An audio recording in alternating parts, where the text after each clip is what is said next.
Braxton Miller's loose spin move. Miller in the end zone. Oh, what a catch! And he's got an opening.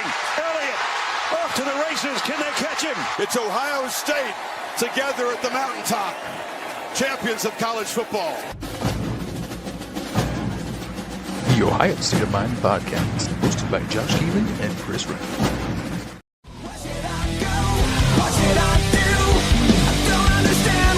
Oh yeah, loving that stank.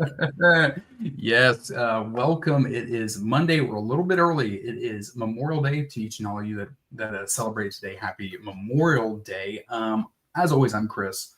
To my left, my good friend Josh. And if you're wondering, yes, he is the reason why her hoop is stank. Josh, how are you? Dude, I'm doing a lot better. The stank always brightens up my day. Chris, I have to credit you for the majority of my music taste, which by the way, I pay attention to your Instagram, your social medias. It appears that your music taste as you have grown has matured and developed. Unfortunately, my music taste is still us in the 8th grade with playing pool, listening to the stank, bro. Like that's things have not changed for me on this end. And that was your CD. That was your CD, if you remember, bro. I do remember. I think I at like maybe 12 begged my stepbrother to buy me one at a Meijer. And yeah, you still had to be like 18, 17 to buy CDs that cursed in them. So yeah, absolutely. Yeah, dude. Yeah, man. But yeah, other than that, it's been an interesting week. Memorial Day. I've been watching.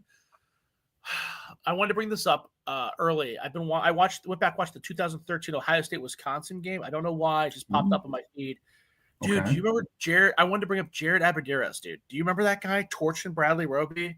Number 4 white receiver for Wisconsin. Yeah. Look at the insurance salesman. Yeah, bro. Just wanted to bring that up because I remember that guy. I saw that guy torch us again, and I was like, whoa, how did that happen? Bradley Roby also went on to have a hell of an NFL career, mind you. I would agree. Anything big in the last week, Buckeye-wise, family-wise? Anything with you, man? No, man. Baby's got 2 ear infections, so we're just trying to ride that out. Other than that, though, dude, just trying to, just watching some old football and getting ready for the season.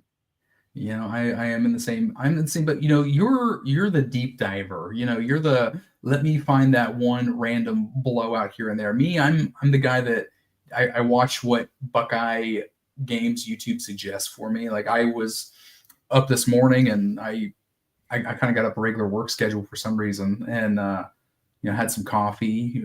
Found out the Greek yogurt in the fridge was expired, and turned on the 2016 Ohio State Michigan game, but of course we know everybody and their brother knows how that came in and all the anarchy that assumed was what happened in that one. But that was a classic one. But you got these deep dives like 2008 Bowling Green, opening first game on Fox.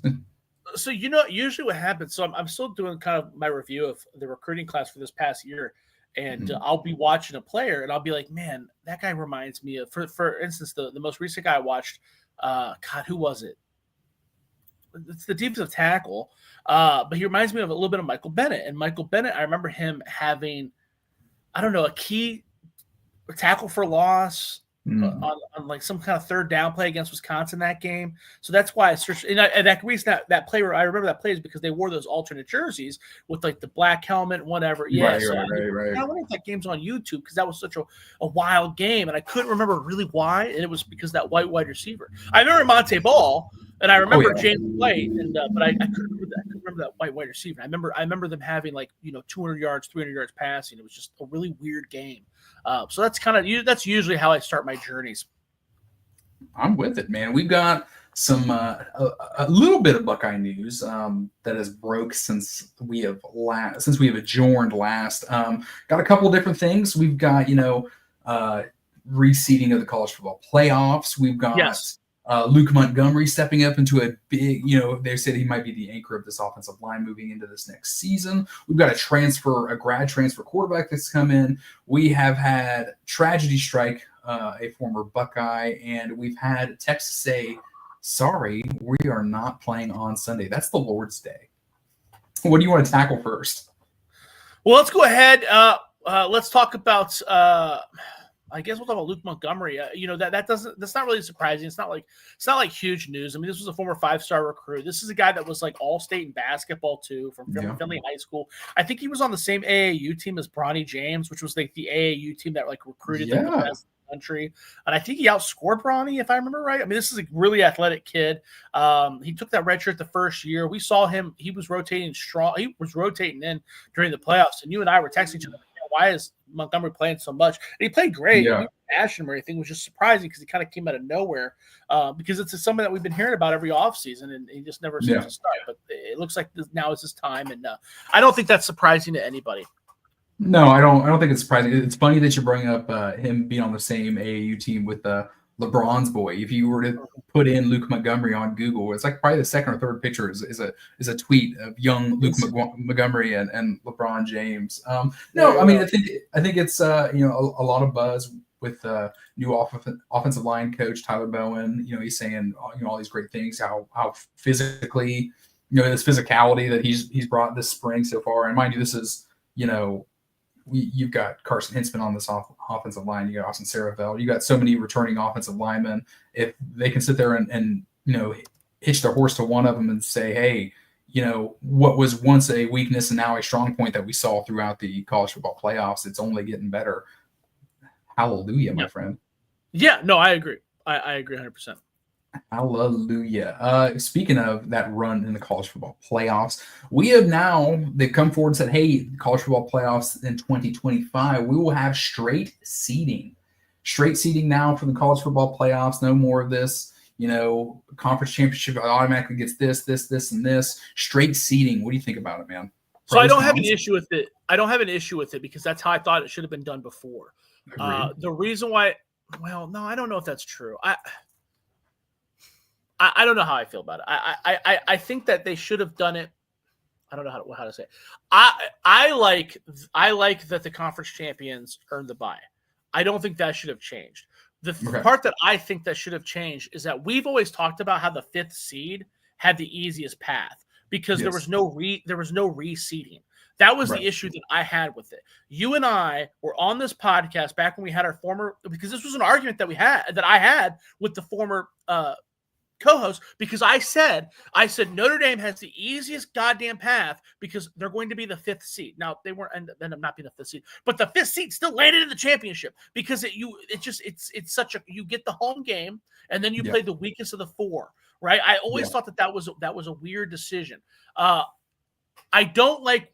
So I think that a change needed to be made. I don't think this was it though, because all this did was push teams out like Boise State. Like I don't know why they have to continue to shut on these small schools. Boise State played really well against Penn State. Penn State was a really great team. Obviously they showed that. And Boise State, they didn't get crushed by them. I don't understand why there's this huge upheaval to like get teams like that a smaller seeding. I don't know why that is. They just, people hate small schools for some reason. So I guess overall I disagree with it, but there were always flaws with the system itself. Does that make sense? So no, it absolutely does. I want to flip the other side of that coin though. My question for you is, we just spoke about Notre Dame. What if Notre Dame goes and gets a number 2 seed without winning a conference championship? Are you okay with that? They can't. They couldn't in the old format.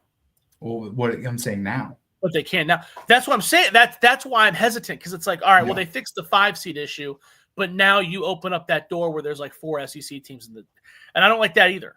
I don't like that either. Does that make sense? No, I think it's a given that you're gonna see a mass influx of Big Ten SEC teams, but at the same time, you can see a conference champion like Notre Dame, or a Notre Dame who didn't win or play in a conference championship get a bye first round. I don't know if that's ever going to happen, because it appears to me that it's very. I shouldn't say that. It might happen. I think that what the TV networks want is they want 2 Big Ten, 2 SEC teams there, and they get those bye weeks. I'm pretty sure is what the goal is, and to eliminate teams like Boise State. But maybe you're right. Maybe Notre Dame gets more credit than I think. I don't know. You might be right. I don't know. It's hard to say. The scenario that you've laid out though, I don't like it. Right. No. That is an issue to me. It's also an issue to me. I don't like it. I do think that the bye weeks I don't have an issue with how they did the bye weeks. I really truly don't. In an ideal world, what I think they should do is they should expand the playoffs to 16 teams and no one gets any bye weeks. I like that. I don't know why the buys seem kind of nonsensical. But you got to shorten the season. No, I would agree. You're gonna run these kids into the dirt. No, I agree. We talked about Luke Montgomery. We're talking about the seeding. Let's talk about it's a big issue for everyone besides you and me apparently. But hey, everybody wants Ohio State, Texas, big prime time matchup. They want it in prime time.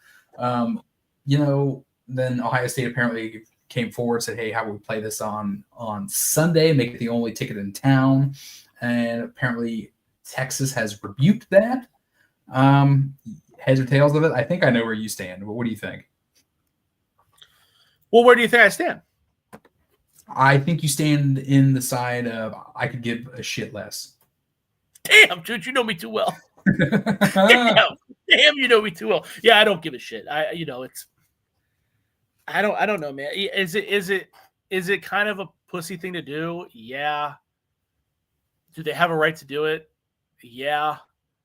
Is anybody going to care 2 months from now? No. Are Ohio State fans going to blame the loss on this? Yeah. Like it's just one of those things. No, but you're absolutely right. Yeah, for sure, 100%. I've been hearing a lot of people come forward here in the last 7 days. They're saying, hey, they don't want to see Arch Manning exposed in a nighttime environment in the shoe, kind of like Nico Iamaleava was. Do you think you hold any credence to that? Who's saying that? I had a couple of friends come forward and say that they don't want to see the TV, like it's the TV networks that are making that call. No. They don't want Texas themselves. They don't want to see Arch Manning get exposed under the lights at the shoe, kind of like Nico Iamaleava did in the playoffs. I don't think it has anything to do with Arch. I just don't think why if you have the option to not make the environment, I don't think it matters who the quarterback is. If you have the option to make the environment less hostile, you're going to take that opportunity. It's up to Ohio State fans to make sure that that's not the case. The problem is, and here's the real issue, and I hate to say this, I really do. Ohio State fans are not great. They're just not. It's funny because they're not great in a different reason than most consider. Most people hate Ohio State fans because they're so passionate. They overreact to the Michigan loss. They overreact to this. No, the problem with Ohio State fans is when Ohio State plays shitty teams or when it's a blowout, they leave the stadium. They show up late. Yeah. Like there are a lot of games where it's the third quarter and there'll be 30,000 people left in the stadium. Like that's a real thing, right? The Ohio State fans shouldn't need the kickoff to be a primetime kickoff to be pumped, dude. And it's sickening. It's sickening that we have to keep saying that. And that's a fact, bro. I mean, Ohio State fans can argue with me all they want. I'm in the stadium I'm at every fucking home game since COVID, dude. And the stadium is just. It's not like I think it's because we're spoiled. The Ohio State's so good now, but it's just not like it was. And I think that the oversaturation of those primetime games probably contributed to that. I don't know. I'm kind of getting down a conspiracy rabbit hole now, but Ohio State fans just have to step up, dude. They have to make sure it's hostile no matter what the game is. I wholeheartedly agree that. And I was also thinking if you look ahead at the week 1 schedule, obviously SEC Network owned by ABC. You also have on that week 1, that Sunday, that one, week 1 always has that one Sunday game. You're going to have Notre Dame and Miami on ABC on Sunday night as well. So really, I mean, you're going to be splitting hairs and running 2 marquee matchups on 2 different networks on the only day that there's only 2 games. You'd have to offset them anyway. So I don't see the point. I don't see the plus. And get there, I'm a guy that say, hey, football season starts. It's supposed to be, it's that first Saturday in the fall, and it's supposed to be at noon. I'm supposed to get up early and go and get my shitty Little Caesars pizza early as hell, like right when they open, so I can have that hot and ready. You know what I mean? Yeah, bro. Yeah, dude. So I'm with you, dude. There's nothing like a Saturday waking up, cranking down, getting in the shower, getting that hot and ready, bro. Rocking and rolling into the day, baby. Last story about current Buckeyes. Hey, Ohio State, they went ahead and landed a commitment from Houston Christian, a graduate transfer, Eli Brickhandler, fucking name of the year, probably. He will be the 4th quarterback to provide a little bit of veteran depth alongside Lincoln Keyholes, Julian Sand, Tavian St. Clair. He started his career, I believe it was North Carolina A&T before transferring to Houston Christian after two seasons I have written down. And then he platooned with the Huskies quarterback, Cutter Stewart, appeared in 8 games, threw for about 49, almost 50%, 500 yards, 4 touchdowns, 2 picks. Any credence to the pickup? Anything of note? Anything of value here, Josh? No, man. He's very much in the same vein as Churganoff. Where did Churganoff transfer from? West Virginia, is that right? That's who was the other? I heard a Churganoff reference. Here we go. You remember him though? Yeah, I do. Here, let's Google it. Churganoff, Ohio State. Churganoff. Yeah, Chris Churganoff. He transferred in from West Virginia. Or who was the kid that transferred in from Oklahoma State? Oh, fuck you. No, it was Oregon State. Yep. The other OSU, you're right. Shit, what was his name? This makes for great radio. Tristan Gebbia. Gebbia, that's it. Yeah. Yeah, it's the same as those. He might be a little bit better because I think he's more athletic. But Gebbia was also maybe not, because Gebbia was really highly. I mean, he was as highly recruited as Matthew Baldwin, who we're about to talk about. Started out in Nebraska, sat the bench at Oregon State, but he got snaps. Brick Handler didn't start at NCAT, and that's an HBCU. They played good football. I think Tariq Cohen went there. But it's not like, it's not like a powerhouse. It's not like an Appy State of old with Amartey Edwards. And then I don't think he started at Houston Christian either. No, and they're also he split games. Yeah, and they're even worse than in North Carolina A&T. So I don't think that this guy's going to see the field. But I mean, it's cool. I don't have an issue with it. You got somebody who's experienced, kind of. Right? They're not my scholarships. Yeah. Right. Yeah, pretty much. It's like, all right, whatever. So I was trying to see if he was from Ohio. I thought maybe it was like an Ohio thing, because I think Churganoff was from Ohio. Some of those guys, some of those guys that transfer in here that are never going to see the field are from Ohio. Like that's kind of how I justified the Justin. Of course, Justin Terry. My understanding is he's going to play eventually. That's the guard that transferred from West Virginia, because he's really young. He was like a 3-star recruit. But this kid's from California, so it's really interesting. I don't know. Maybe they got I think he's athletic. So maybe I think there was something some underlying stories about him pursuing possibly wanting to play basketball as well. I don't know. That would also blow my mind, because if you didn't do it, I mean, did he do that anywhere else? I don't. I have no idea. I mean, he had intentions of walking on the basketball team. There's something. Can you be good at basketball with Brick in your name? That was what I was getting to. If he's a bricklayer and not a brick handler, so no. And then final and Buckeye news, sad one here. Former Ohio State wide receiver Julian Fleming, he was seriously injured on Friday evening in Pennsylvania during a ATV accident. Per the reports, Fleming and who was assumed to be his girlfriend, Alyssa Boyd. She was 23 years old. They were on an ATV, which collided with a deer that jumped out on the roadway. And neither Fleming nor Boyd were wearing any type of safety equipment or protective personal equipment.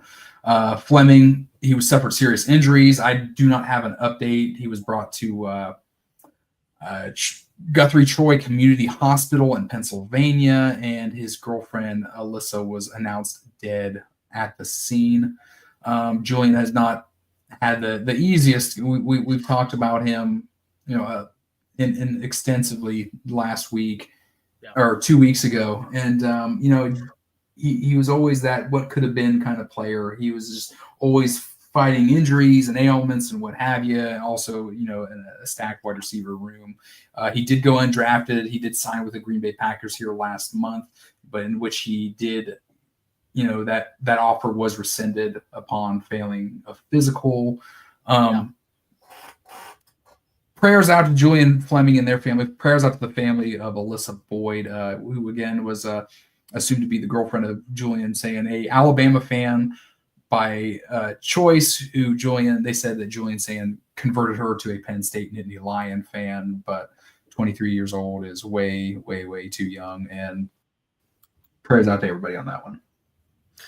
Yes, that is depressing. Thank you. Yeah, ATV accidents, man. People don't. I think people misunderstand how common they are too. It's really kind of weird. I mean, well, I guess maybe they don't, because for Ohio State fans, I mean, Brian Hartline had an ATV accident last year. But yeah, ATV accidents. It's weird. Yeah, you see those a lot, unfortunately.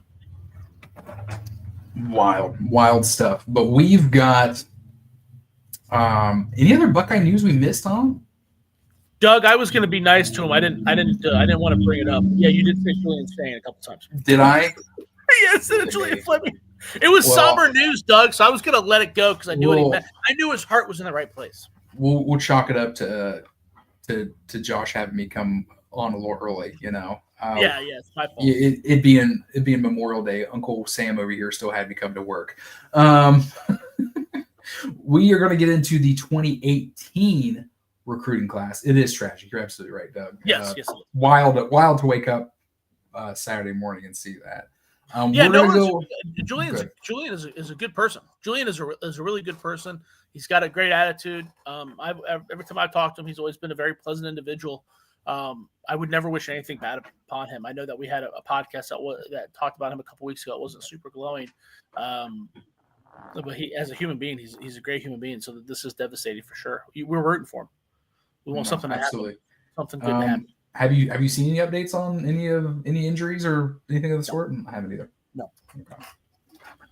Same thing as the last 2 weeks. We're going through the Buckeye recruiting class. Our breakdown is right here to our right. This week, we're going over the year of 2018. Josh, go ahead and bring us on in. Set the landscape for us. Set the landscape. Yes, sir. So let's go over. We do every week. The top. First, we're going to start off with the top 10 players in this class. Okay. Number 1 was Trevor Lawrence, who committed to Clemson. I think we all are aware of Trevor Lawrence, right? No one would call him a bust. Justin Fields, quarterback, committed to Georgia. Later on, transferred to Ohio State and Ryan Day. First rounder. No one would call him a bust. Xavier Thomas, defensive end, went to Clemson. Was drafted in the 5th round by the Cardinals. I don't think anybody would call him a bust. He probably didn't live up to the hype like most people thought, but he had a very, very good career. No, I don't think anybody would call him a bust. Yabi Onama, who changed his last name to Oki after his mother or grandmother passed away. I can't remember. He had a family tragedy that occurred when he transferred to Michigan, but he did not go there at first. He committed to Alabama, where he played a significant amount of snaps. I believe he was freshman All-American, and then he just stopped going to classes, and then he transferred to Houston. Then he transferred to UT Martin. Then he transferred to Michigan. And then he transferred to Charlotte, where he ended his career. Interesting to know that he did go to St. Francis in Baltimore, Maryland. And as we all know, Coach Harbaugh, Jim Harbaugh, hired Biff Poggi, who was associated with St. Francis in Baltimore. One of the reasons why they got Oki that year, but Ohio State didn't want him anyways because, again, I think he had some academic issues. But weird, since Michigan holds himself in high esteem. We're all Biff Poggi fans. I mean, sweetest tits in college football. That's what I've been told. Dude, I mean, I chalk it up to, you've got the kid, this and that. Are you working on the Biff Poggi physique? You're gonna start flailing the sleeves? Oh, dude, I need to. I tie them in knots. We should, if Ohio State, we should really try to look at the schedule next year and try to have like a Biff Poggi celebration episode. Maybe we'll have Colby on where we all just show side boob and the whole episode's just zoomed into like our half of our nipple. But yeah, I'm with it. But that also explains why Onama transferred to Charlotte, right? Because that's where Poggi ended up going. Yes. Yeah. That I would classify that as a bust, right? He didn't even fucking play, or he played. Failed out miserably. Micah Parsons, defensive end, went to Penn State. No one's calling him a bust. First round pick. Patrick Surtain Jr., cornerback, Alabama, first round pick. Again, no one's calling him a bust. Nicholas Petit-Ferrer, Off tackle, Ohio State, Hey. third rounder, All-American. No one's calling him a bust. Worth the hype. Nope. Justin Shorter, wide receiver, went to Penn State, transferred to Florida, was a 5th-round pick. I don't think anybody's calling him a bust. He was kind of like a G. Scott success story. He didn't play a lot at Penn State. Someone should really do a documentary on the amount of wide receivers Penn State's fucked up, because they've had a lot of since James Franklin's been there. Yeah. The amount of guys that they've had that they haven't been able to produce or develop at all is shocking. And that goes for transfers too. I mean, Dante Cephas was like an all MAC player at Kent State, and he doesn't catch one fucking ball at Penn State's wild. Yeah, good call. Good pull. Yeah, it was super weird. But he went to Florida, was fairly productive. I don't think anybody would call him a bust. He was just kind of like he was like a super athletic tight end, and he was not a wide receiver. Zamir White, running back, went to Georgia, 4th rounder. I don't think anybody's calling him a bust. Again, slightly underwhelming, but not a bust. Jameer Salyer, guard, Georgia, 6th-round pick, but he wasn't All-American. I don't think anybody's calling him a bust either. This class compared to the 2020 or the 2019 class, I think that the 2019 class is probably better depth-wise, but this 2018 class, I mean, there's some fucking star power here, dude. There's no, I mean, yes. Yeah, I'll come out and say, hey, I went ahead and thought, this class would rate higher than the 2019 class solely because of the amount of recruits Ohio State pulled in. But again, you're absolutely right. There were a couple of absolute trailblazers in this class that really went off. Yeah, that goes for Ohio State too, and that goes for the Ohio class too. I don't know if this Ohio class is that we try to go talk about the top players in Ohio every year. And that goes for this too. I mean, there's a couple guys here that you're going to be like, oh, wow. And then a couple guys you're going to be like, who? Jackson Carman off the tackle. This was a big fucking miss. This year. I know everybody remembers the Jackson Carman drama. Ohio State was going to get Nicholas Petitfrere and Jackson Carman. I think Rasheed Walker was another offensive tackle that Ohio State was looking at. Walker ended up going to Penn State, and then Jackson Carman, the Ohio boy, ended up going to Clemson. Ended up being a 2nd-round pick, had a very, very good career at Clemson. That was devastating. That was a big loss. I think that kind of proved it too, because he had such a great career. Jalen Gill, running back, he did go to Ohio State. Then he transferred. We'll get into his career a little bit more, but this is a guy that I would put a little bit of an asterisk. Maybe not. We'll talk about. We'll deep dive him later. But he transferred to Boston College. Then he transferred to Fresno State, and I believe he's in the CFL right now. Tyreek Smith, defensive end, Ohio State, 5th rounder. Everybody loves Tyreek Smith. Had a great career. LaChristian Blue Smith, athlete from the Cincinnati area. He was 6'6". Everybody kind of knew he was going to be a wide receiver. Transferred to Cincinnati, and he transferred to Western Kentucky. Didn't do much with either of those teams. Dallas Gant, linebacker. He ended up transferring. He didn't play very much at Ohio State. Transferred to Toledo. Had a fucking great career at Toledo. Was first team All MAC for 2 years. I think he's still bouncing around the NFL. Went undrafted again. So we got 2 guys that were good, 3 guys that were pretty much busts. Again, it's an interesting class. Let's go over these. Before we go, anything to add on those guys before we move on? No, I think you absolutely. I'm glad you put the emphasis on Dallas Gant. Seeing someone, come to Ohio State, didn't find their groove, couldn't find their mold within the roster itself, and then go have a successful career. Yes, and stay in the state of Ohio and become it's different when they jump to LSU or they jump to Alabama and light the world on fire. But to see these success stories, to go to Toledo, Kent State, Akron, what have you, have by these MAC standards had phenomenal careers and good on them. Yeah, absolutely. So again, this class is probably not as good as the 2019 class as far as overall talent, but Jackson Carman and Tyreek Smith, those are 2 of the better guys from the state of Ohio in the last 10 or so years. Let's go over. Should I go over what the preseason magazine says, or do you want me to go over the misses? Let's go over the misses. Let's go over Doug saying, "Hey, Julian Fleming had to find and teach these Penn State players how to use it. That explains why Penn State hasn't had success in the wide receiver room." Yeah, no shit. I could see that, Doug. No, go ahead, Josh. Okay, so there was a couple misses from that year. These are the 4 ones listed by 24/7 Sports, but there's other ones. There was Rashad Green. I didn't write them down. Today was a pretty hectic day, but there was a wide receiver that ended up going to Florida State. That was kind of a big one. Rasheed Walker ended up going to Penn State. That was kind of a big one. Palio Gate, the outside linebacker, ended up committing to USC, which is funny because he transferred back to Ohio State later on. Did absolutely nothing. That was another miss. I think Jackson Carman is probably the most egregious of the misses. But the guys that were committed and decommitted before early signing day. The first one was Jaden Lars Woodby, safety. He ended up committing to Florida State. He started as a freshman and then just kind of fell out of favor and transferred to Boston College. Didn't really do much. This was a guy, I don't really know what the deal was on the podcast, on all the podcasts, because I tried to do a deep dive and go back and listen to all the podcasts and all that shit from the time. And he was published as going to Ohio State on early signing day. So I don't know if he sent in his letter of intent and then backed out. I couldn't get a lot of clarification on that, but he was the only guy when they released shitty fax machine. I don't know what the deal is, because when they took him off the Ohio State had during the early signing period, Ohio State had the number one class by a wide margin over Georgia and Alabama. And he was kind of the dude that put them over the edge. He was a 5-star guy. And then when they took him off the names, that's when Ohio State fell to number 2. So I don't know if there was just a miscommunication or they were counting their eggs or chicks before they hatched. I don't know what the deal was. Yeah. But he was committed at one point. Brenton Cox, the defensive end, he ended up going to Georgia, transferred to Florida. Didn't do anything at Georgia. Transferred to Florida. Didn't get drafted. He was very subpar. Emory Jones was a huge one. Emory Jones, if you go back and look at podcasts from that time, Emory Jones was seen as like seen as a savior. Like he was like the dude. Everybody was like, this is the guy. You're gonna be the dog. You're gonna start immediately. Like they were hitching their wagon to the Emory Jones train. And he was visiting. And Ohio State doesn't like when you visit, especially under the Urban Meyer era. They were very much like, hey, if you're gonna commit here, you're done visiting schools.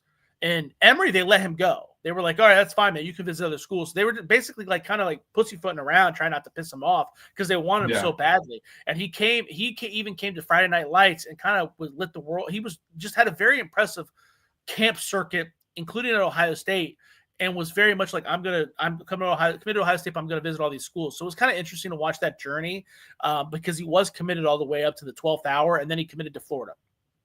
Didn't do shit. Went to Arizona State. Didn't do shit. Went to Cincinnati. Didn't do shit. Okay. I think he's with the Falcons on the practice squad, actually, which I'm really surprised by. But that was obviously he's not a very good football player. Andrew Chatfield Jr., 4-star defensive end.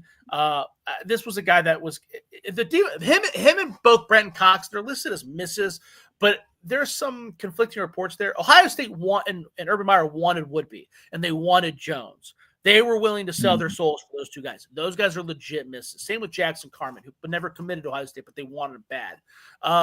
Chatfield and Cox, there's some interpretation that maybe once they got – because Tyreek Smith kind of held out a little bit. Once they got Tyreek, and there's another defensive end on this list. Tyler Friday's on this list as well, who Ohio State got. They were kind of like, okay, we don't need you guys. You guys waited too long. You didn't sign your letter of intent. We're fucking out on you anyways. And he ended up going to Florida, didn't do shit. Went to Oregon State, also didn't do shit. Anything that you want to say about those guys before I dive into what the preseason mag said that year? No, you were dead. You were dead on when it came to Emory Jones, though. It seemed like everybody and their brother. He was a recruiting household name at the time. Yes, 100%. Very much 100%. So. They were hitching their wagon to him and Woodby. Woodby was a big deal. If you go back and listen to those podcasts and shit, everybody's talking about Woodby like he's Caleb Downs. He's the next Mike Dawes. I mean, it was pretty intense. But the defensive ends, though, again, I think that was more Ohio State being like, yeah, that's fine. We're over you. But let's dive in. This is from Lindy's. Lindy's ranks Ohio State's recruiting class as number 2. 23 of Ohio State's 26 signees in 2018 were ranked as 4 stars or better by the 24/7 Sports Composite. And Urban Meyer has the Buckeyes recruiting at a consistency that few can match. In a year that had limited true offensive tackle talent, Ohio State got the best out there by landing Tampa 5-star Nicholas Petit-Frere. It also went to SEC country and landed a tackle prototype out of Middle Tennessee in Max Ray. Brooklyn native Matthew Jones joins that duo as the number 1 center in the country. Ohio State took care of the defensive trenches too. Teron Vincent, the son of NFL legend Troy Vincent, comes to Columbus as the number 1 defensive tackle in the country. And Tommy Togiai comes from Wyoming, which is wrong. He's from Idaho, as the number 3 defensive tackle in the class. They'll be joining Antoine Jackson, a bounce back from Auburn that was ranked as the number 1 JUCO prospect in the country. While there's elite talent all over the place, running back really jumps out. Tampa back Brian Snead is the number 3 running back in the class and looks like a unique talent. Yeah, he was talented, all right. We'll get into his story later. Jalen Gill is the number 2 all-purpose back in the country and is a perfect fit as a jet sweep pass catcher in Ohio State's offense. Then there's Master Teague, a rocked-up physical back with elite speed that's a major steal. So let's go into this one. This is by Alan True, again, in the preseason magazine. Ohio State have the number 1 recruiting class in all the Big Ten. The Buckeyes signed the number 2 class nationally. The defensive line class is an embarrassment of riches as Antoine Jackson, a 4-star JUCO prospect, joins 5-star Teron Vincent and 4-stars Tommy Togiai, Tyreek Smith, and Javonte Jean-Baptiste. Alex Williams, the 3-star, may have as much upside as the others, while 5-star tight end Jeremy Ruckert may start immediately. The nation's number 1 offensive tackle, Nicholas Petit-Frere, could develop into a high draft choice. The defensive back class includes 5-star Tyreek Johnson and physical safety Josh Proctor. The newcomer of the year. Okay, this is their prediction for newcomer of the year. Ohio State has an immediate need at tight end, and it signed a 5-star in Jeremy Ruckert there. In the past, the tight end has not been a focal point of the Buckeye passing game, but a rare prospect like Ruckert has the tools to be a feature player. He did not enroll early, but still has a good chance to start and contribute. Likely to be the best NFL player. Penn State signing Micah Parsons, yada, yada, yada. I'll skip to the Ohio State part. A nod should go to the nation's number 1 offensive tackle recruit and Ohio State signing Nicholas Petit-Frere. As well, a very athletic prospect and a premium position. All right, cool. Number 1 signing coup. You'll like this. Why did I screenshot this? Oh, because it was talking about Rondale Moore. That's right, because Rondale Moore flipped. I just thought that was interesting, but whatever. Rondale Moore. Obviously, Ohio State fans will always remember the name Rondale Moore. Biggest miss. Here we go. Biggest miss. Michigan worked hard to get 1 more offensive lineman into the class, and it had long been in on 5-star Nicholas Petit-Frere. The Wolverines even held bowl practices at his high school. Many Ohio State fans will remember that because that was a big fucking deal, right? You guys remember? Yeah. Tampa, Florida, at Berkeley Prep when he did not choose the Wolverines. That was a tough blow, and the fact that he went to rival Ohio State only added to that. So they went to his. That's how pathetic Michigan was under the Harbaugh era that everybody forgets about because it's national. They were practicing at high schools to get kids to go, and they still said fuck off. Top newcomer, this is also a different writer in the same magazine. Teron Vincent, Ohio State has more depth at defensive line than any position on the team, but it is hard to ignore this 6'2", 290-pound defensive tackle who rated as the number 1 overall player at his position in the 2018 recruiting class. Vincent is expected to be too good to not contribute as a true freshman. That's it. That's all I screenshot. There was a lot more, but I decided that those were the big key ones. So now you guys got an idea of who were the guys that continuously kept popping up, correct? No, absolutely. I think what I keep forgetting that Teron Vincent and Troy Vincent related. I don't know why that totally escaped me on that one. Yeah, because I think it's easier to assume that the person's kid would be playing the same position, kind of like Antoine Winfield or Shiloh Sanders. Yeah, maybe that's it. I think during his entire, short tenure at Ohio State, I didn't get that factoid once. Really? Oh wow. Okay. Yeah. Well, I skipped. Now you know. Completely missed out. This 2018 class, right off the rip, the number 1 offensive tackle in the nation, the number 3 player in the state. NPF, baby. Yes, Nicholas Petit-Frere was a offensive tackle 5-star Under Armour All-American. This is back when Under Armour tried to have a high school All-American game, which was annoying. It was annoying that there was 2. He won the starting right tackle job entering the 2020 season. Was a 2-year starter for Ohio State. Started 20 games. Earned first-team All-American honors in 2021 by the Football Writers of America as well as CBS Sports. He was named first-team All-Big Ten in 2021 by both the coaches and the media and was a member of the 2021 Outland Trophy watch list. So definitely one of the best to ever strap it up for Ohio State at offensive tackle. Yeah, man, not a lot to say about him. Just a great player. Definitely worth his weight in gold. He got 15 points. Yeah, and our boy Teron Vincent right after him. That it's always been put in like that IMG Academy. It's always just like, what am I really getting from a player with IMG Academy? Am I getting leaps and bounds the next big thing, or am I just have you put the smoke screen in front of me? But Teron Vincent. Yeah, well, so 24/7 Sports had Jeremy Ruckert as number 2 guy, but we can go Teron Vincent if you want. Teron Vincent, defensive tackle, was an Army All-American, not an Under Armour All-American. because again, there were 2 games at this time. I think I pulled these graphics on 3, my friend. So please, if you want to go in your order, go right ahead. Oh, did you? Oh shit, my bad. Whatever, that's fine. No, you're fine. Who cares? Pictures. Yeah, we'll I got my little sheet up here, so I can't see the graphics. So a lot of recruiting services listed as a 5-star, including 24/7 Sports for a huge portion. Their final rankings, Tehran was dropped to a 4-star. What did On3 have? I'm looking at your list now. So they gave Terry Johnson 5-star. Yeah, okay. And that comes up a lot, right? He recorded 58 total tackles, 8 tackles for loss, and 2.5 sacks throughout his career. He suffered the first of several injury-related setbacks during his tenure in the lead up to 2019 when a torn labrum forced him out for the entire season. So he already started off with a rough foot. He again got hurt during the 2020 season with his knee injury. But he did play quite a bit that year despite the injury. And 2021 was probably his best year, I'd say. He was splitting reps with Haskell Garrett. He had 23 tackles, 3.5 tackles for loss, and a half a sack, and earned honorable mention All Big Ten.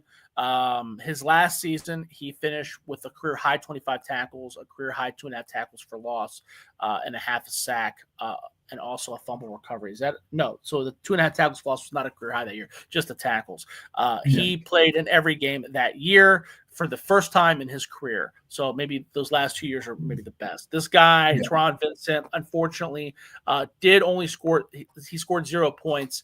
Yeah. That's a little unfair because he was productive. He was a very solid. He was okay.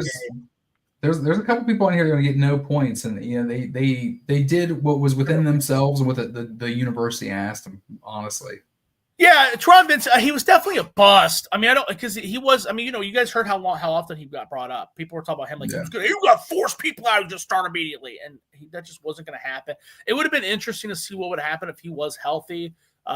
Those things, a man of his size, those injuries can affect you a little bit worse. It would have been interesting. I don't know if that really was going to change his scope, though, if that makes sense. No. But yeah, it is interesting. So who's your number 3 guy? I want to make sure I'm going. My next guy, I've got Tyreek Johnson, the number 1 athlete in the country. All right, so that's really interesting because he's number 6 on 24/7's final list. Ooh, okay. But he is rated as a 5-star by a lot of recruiting services. He was actually rated as a 5-star on 24/7's recruiting service like in December and November, and then they changed it with the last thing.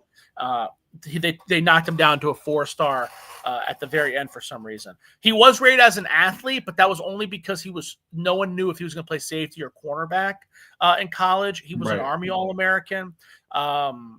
He played in 12 games in 2019 and 2020 combined, played 5 games in 2020, had 5 tackles, 4 tackles specifically against Rutgers. In 2019, he played in 7 games, had 3 tackles, and had 2 tackles against Rutgers. So his 2 best games of his career were against Rutgers.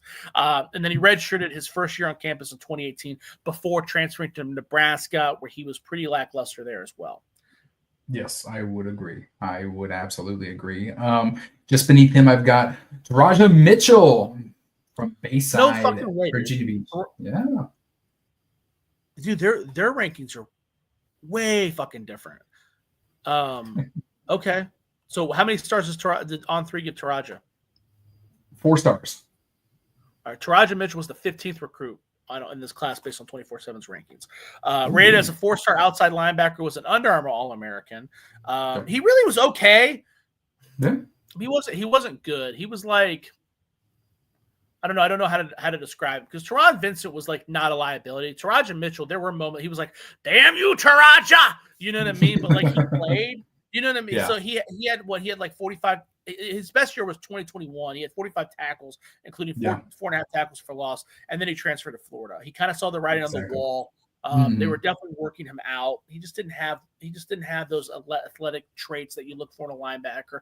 Florida gave him a pretty big NIL bag too. I don't think Tyreek Johnson got a big NIL bag because I think Nebraska kind of also saw and was hoping for the best. But Florida had every intention on Taraja Mitchell running that defense, and he was just a pretty underwhelming guy. So unfortunately, I believe he got 0 points as well.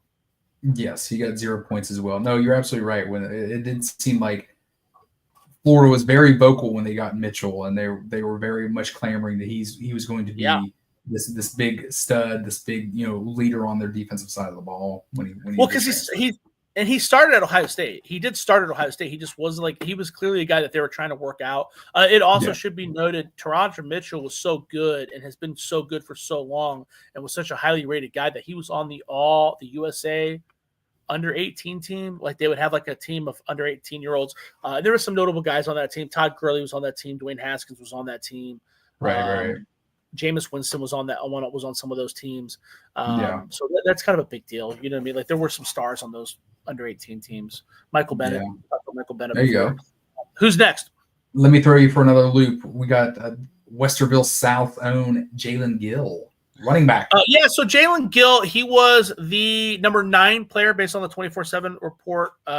Did they give him 4 stars or 5 stars on your thing?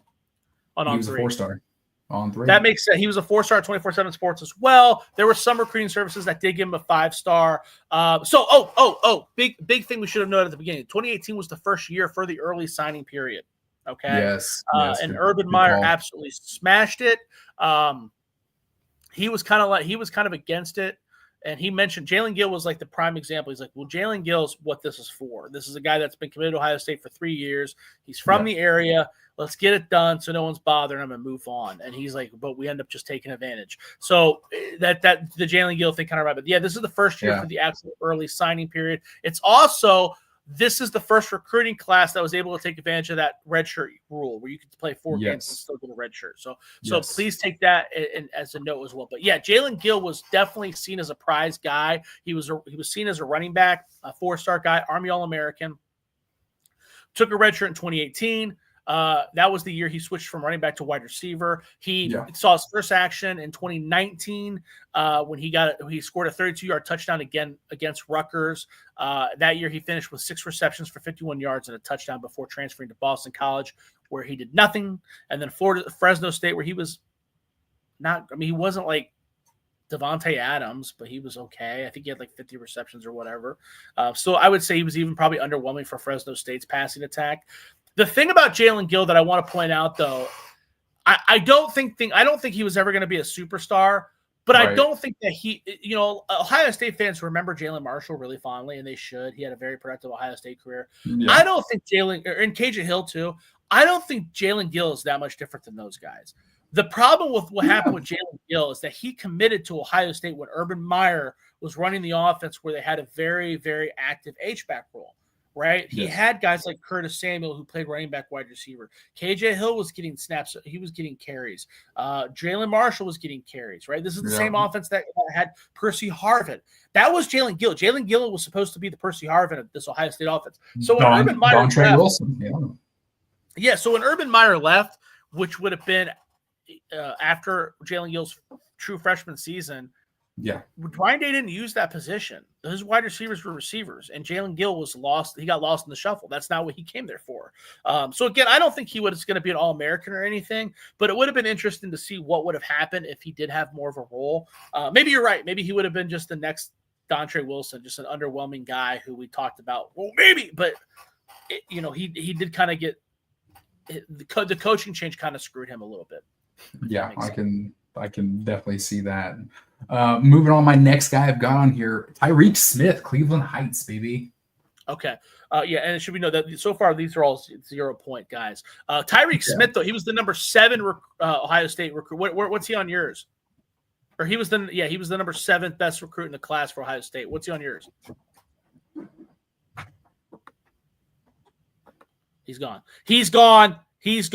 All right. Tyreek is a 4-pointer, another Under Armour All-American guy, defensive end, 4-star defensive end. He had his best games where he had 5 tackles, his career high 5 tackles against Penn State in 2021. And then the next week he matched that against Nebraska as well. He played 7 games in 2020, which is actually pretty impressive because there was only 8 games that year. That's the COVID shortened season. And he even had a really impressive game against Clemson in the semifinals where he had 2 tackles, 1 tackle being for loss and 1 sack, as well as a forced fumble and a pass deflection. As a true sophomore in 2019, he played in 11 games and actually started 4 of them. He had a 2-sack game against Maryland in 2019 that year. And then even as a true freshman, he played a pretty decent amount. So Tyreek Smith was not a disappointment. Again, a 4-pointer. Chris, as you walked away, I was asking you, he was rated as the number 7 recruit in the Ohio State recruiting class by 24/7 Sports. What is he on it? He is, for Ohio State, he is the number 6. He was ranked the 3rd at his position, the number 3 in the state, and 41st nationally. Yeah. Yeah, so this is a guy. This was Tyreek Smith was definitely a dude, definitely a dog. What's next? Who you got next? Next, I've got from On3, the number 1 ranked in the state, Jeremy Rucker, out of New York. Jeremy Rucker was the number 2 rated Ohio State recruit based on 24/7. They gave him a 5-star recruit. He ended it with a 5-star tight end. New York Gatorade Player of the Year, Army All-American. If you haven't seen Jeremy Rucker's high school highlight tape, I recommend everybody go watch it. It's one of the most dominating high school tapes you'll ever see. No one could stop him. It's absolutely insane. It was wild. Yeah, and I think that's one of the reasons why everybody was so psyched about him. And he was good. He was a 2021. He was on the 2021 Mackey Award watch list, which is obviously goes to the top tight end. He didn't win it, but he still should be noted. He started 15 games during his career. As a senior, he doubled his career totals. He had 26 passes that year for 309 yards and 3 touchdowns, where he earned honorable mention All Big Ten. His 12 total career touchdowns, ranked 2nd all-time among Ohio State tight ends, trailing only Jake Stoneburner, who had 13. His 54 career receptions ranked 11th among Ohio State tight ends in history. A couple of the big highlight games he had 2 touchdowns against Penn State in 2020, as well as against Clemson in the 2020 college football playoff semifinal. He had that sick one-hander, if you guys remember. He played it. He saw action in all 14 games as a true sophomore in 2019, where he snagged 14 catches for 142 yards and 4 touchdowns that year. He also had a spectacular one-handed 16-yard touchdown grab against Wisconsin that year in the 2019 Big Ten Championship when they won, when they came back from behind 34-21 and beat Wisconsin. So he definitely had a career. He was definitely the catalyst of that game. You go back and watch that game; they were just getting their dicks pounded in the whole first half of that game. And that highlight reel and Gus Johnson absolutely losing his shit. That was that definitely kicked him into full gear. Big Jeremy Rucker fan, was happy to see him go to New York. Where's he at now, Josh? Isn't he still with New York? Is he still with New York? I think he is. I think his contract is up this year. I think he has been reunited with Justin Fields in New York. Yes. Yeah, definitely. I think he lived up to the hype. I know that some people look back on him and they wonder, what happened. Why was this guy not more? Because there was so much hype surrounding him. But he was just underutilized. But I mean, if you go back, you watch his highlights and stuff. He had a hell of a lot of catches that were really, really jaw dropping and eye opening. They didn't use the Ohio State offense just doesn't utilize the tight end like it should have. And but Jeremy Rucker was great. He was great. Probably is one of the best in Ohio State history. Obviously, based on those things we just went over. No, I would agree with you. And now to validate the absolute wonkiness of On3 here, I've got what they have rated somehow a 4-star, number 1 in the nation, number 1 at the position, number 1 in the state. Antoine Jackson Jr., a 4-star. That's where it doesn't make any sense. Yeah, so Antoine Jackson was a 4-star based off of 24/7's rankings too. Yeah. He was the 18th best recruit in Ohio State's class based off their things. So he was a JUCO guy. This was a guy that committed to Auburn and sat the bench. I don't think he transferred because of grades. This was back when the SEC. This is back when you had to sit out a year too. He transferred because he was part of that 2016 class. Yes. Yeah, I think he was a part of the 2016 class. Yeah, that's right. Yeah, so that was back before you could just transfer willy-nilly. You had to sit out a year, and every school had specific rules about where you could transfer. He could not transfer to another. Basically, Auburn could block him. Auburn blocked him from all other SEC schools, and they specifically blocked him from Ohio State, or else he would have ended up at Ohio State earlier. Okay, so he transferred to Blinn Community College, which is where Cam Newton had an amazing JUCO career. One of the best JUCO, my understanding is one of the best JUCO players at that position, and at that time in a long time. Ohio State does not take JUCO players very often. This will be our third iteration of this show or these recaps, and this is the first JUCO guy, so that shows you how valuable he was. he didn't exactly live up to the hype. He had 7 starts in 2021 where he had 23 tackles and 4.5 tackles for loss. He earned his first start of his career in 2020 in the season opener against Nebraska. In 2020, he had 11 total tackles and including a crucial sack against Alabama in the college football championship game where they got blown out. That's a 0. So that's a 0. We're going to be followed by another one. We've got the number 1 recruit out of St. Louis, Missouri, Cameron Babb. Hurts to give this individual a 0. Yeah, Cam Babb. He was 24/7 said he was the 4th best recruit for Ohio State that year. Wide receiver, 4-star, Army All-American, 5 knee surgeries during his tenure as an Ohio State. He tore his ACL right before the start of his freshman season, so he missed all of his freshman season. Then he missed the entirety of 2019 because I think he tore his knee again during the spring practices. He was healthy in 2020 and played in 7 games. That was the COVID shortened year where there's only 8 games. So that's pretty cool. But then he immediately blew out his knee again during spring practices in 2021 and was lost for the entirety of that year. Played in 2022, but at this point he was basically a shell of what he was. Caught his one and only pass from C.J. Stroud against Indiana for an 8-yard touchdown. I was at that game. It was pretty emotional. Good person, good player. I think he was a captain 2 years in a row. Wore the 0 jersey. Good human being. Sometimes shit just doesn't work out. Again, it would have been nice to have an asterisk next to his name. Do I think that Cam Babb would have been a star? Probably not. For some reason, we were doing, and I know it's because of my brother-in-law, but I'm paying attention to these kids from Missouri, and none of them seem to pan out. I don't know if it's because high school football is garbage there. I don't know what's going on. The only one that I remember panning out is Zeke Elliott. I don't, there was nothing ever that really made me pop about Babb, so I don't want to sit here and act like we missed out on an All-American player, but it would have been interesting to see what would have happened if he didn't have 5 fucking torn ACLs. Oof. Yeah, no, I wholeheartedly agree with you on that one. Good story. As you said, emotional, that touchdown against Indiana, the entire announcing crew was in on it. About 4 or 5 different good for hims. Just after him, we've got the number 2 recruit out of New York. Ohio State got both 1 and 2 out of New York this year. Matthew Jones, offensive tackle. Yeah, Matthew Jones. Everybody's going to remember him. He's 24/7 said he was the 10th best recruit in this Ohio State class. Matthew Jones actually had pretty big expectations. He was rated as a 4-star offensive tackle by 24/7 Sports, former Under Armour All-American. But everybody knew he was going to be a center. Some recruiting services listed him as a center and said he was the best center prospect of that year. Check it out. This is an interesting fact.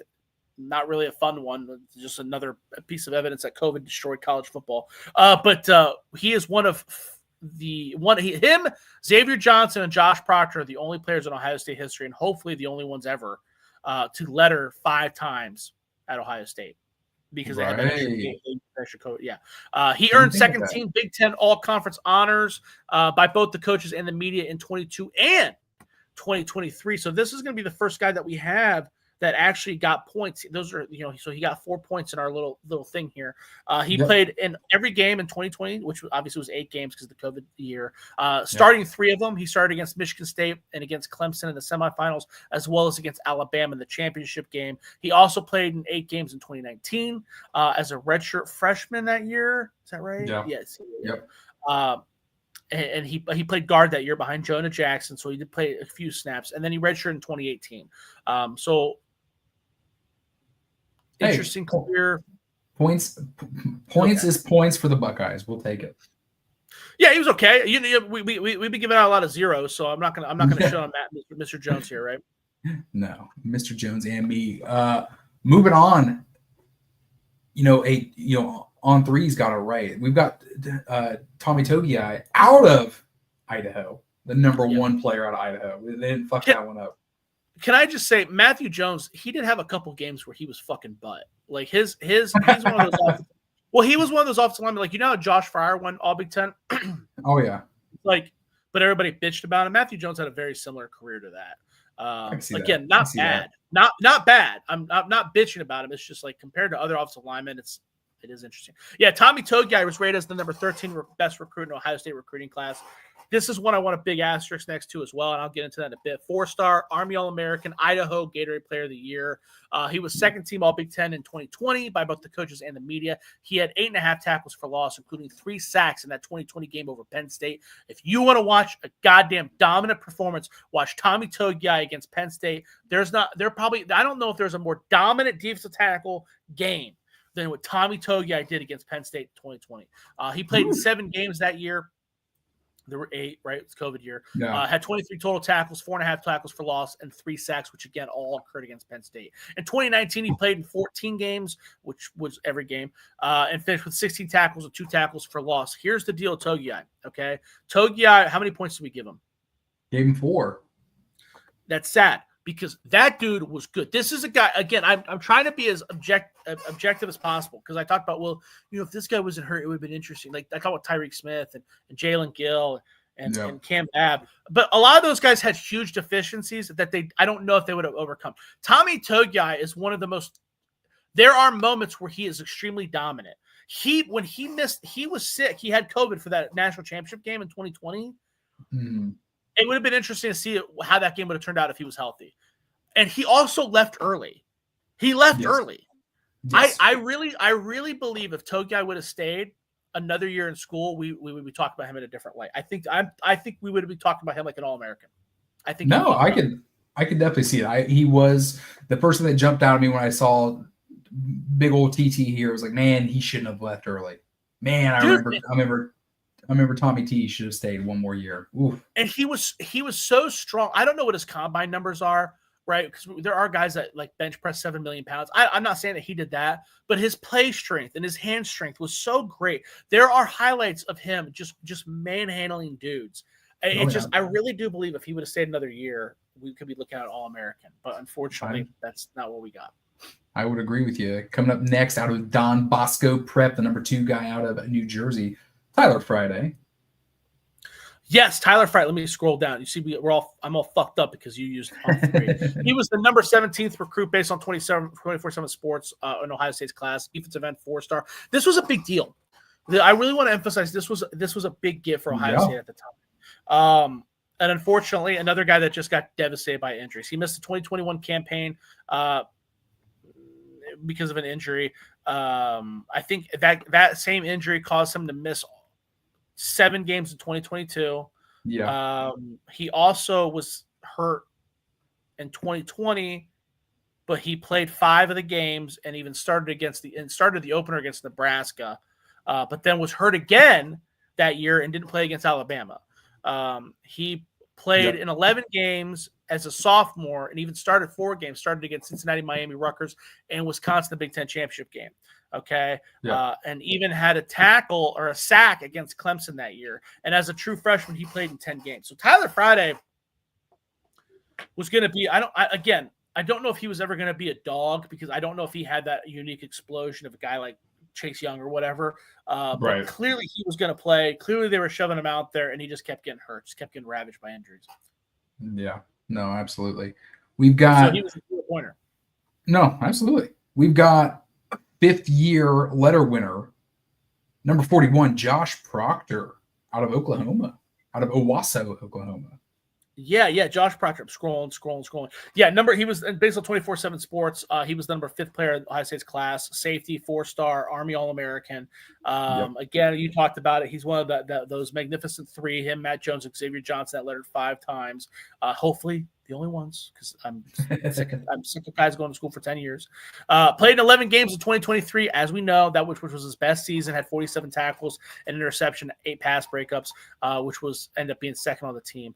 His career high game was of 7 tackles. Actually, he accomplished that twice in 2023, back-to-back games against Notre Dame and Maryland. In 2022, he played in 11 games, started 4 of them, had 21 tackles and 2 pass breakups, and he started the first 2 games of 2021 and made 10 tackles in those games, but then got hurt against Oregon and missed the rest of the season.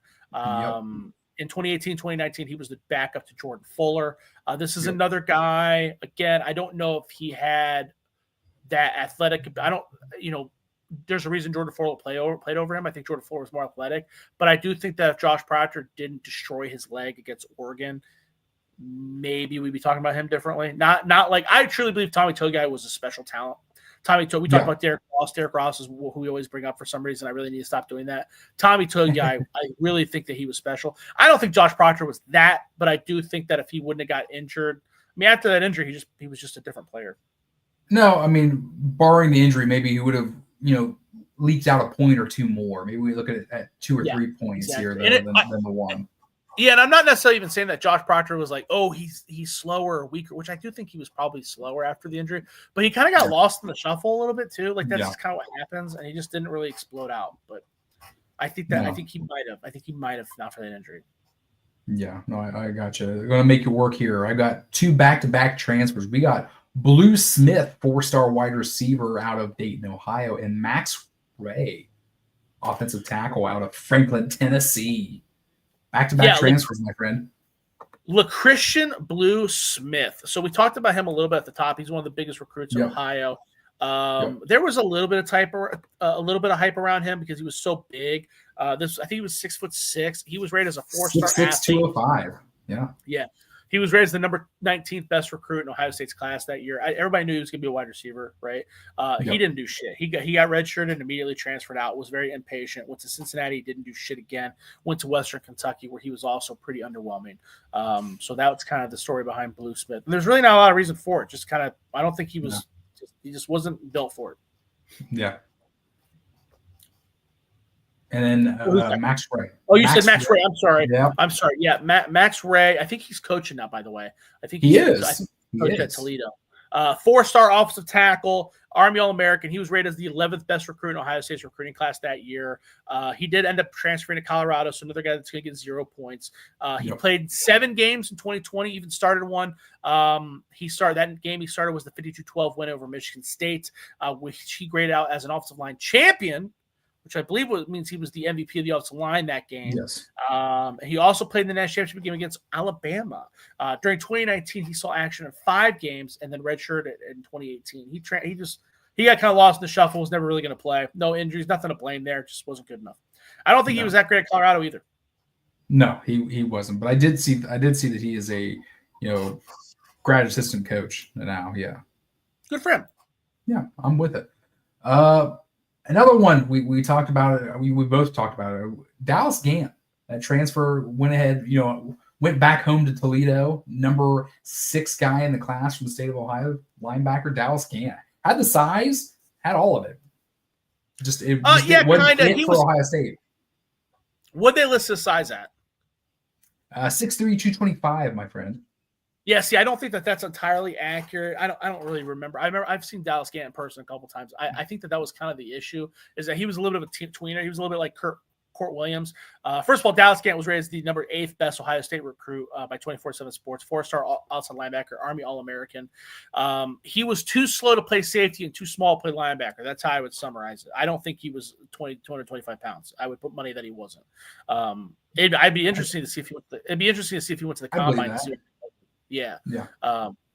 Because maybe those numbers would be a little different. Played in 36 games for Ohio State from 2018-21, 54 career tackles, 3.5 tackles for loss, and 21 tackles. And 2019 was his best year. He had 21 tackles and 3 tackles for loss. 2020, even though there's only 8 games, he had 17 tackles. So it wasn't like he didn't play. He just wasn't. He was not good enough to make his mark, I guess. No excuses there. No, but again, like we said, went to Toledo, had a successful career. Had a hell of a career at Toledo. Yeah. Two-time All-MAC. Had a great career at Toledo. Absolutely. Our Master Teague himself, out of Tennessee, little bowling ball of a running back, 5th in the state of Tennessee that year. He got 3 points. We would have loved to see him get more. Would you agree? Yeah, man. Again, this is one that I would certainly asterisk. There was a lot of hype around him too. I was kind of surprised when I was going back and reading all of that because, again, we have other running backs who are rated higher than him. But I think, like you said, it was his unique running style that made him like people like, oh man, that guy's gonna fit the Big Ten. Right. He was rated as the 16th best Ohio State recruit by 24/7 Sports. 4-star, rushed for 363 yards and 4 touchdowns in 2021. During 2020, which again was the COVID season, he was second on the team with 514 yards on 104 carries. Had 8 rushing touchdowns in 2020, which was the most on the team and third most of the Big Ten. Had two of those touchdowns came against a dominant game against Nebraska. Also, 2 touchdowns against Indiana, and also 2 touchdowns against Alabama. 2, 4, 6, yeah. He rushed for a career high 169 yards on 26 carries in a big 42-35 win over number 9 Indiana during the COVID 2020 season. I watched that game recently, and Master Teague was phenomenal. Super fun game to watch. He had ripped off a couple long ones.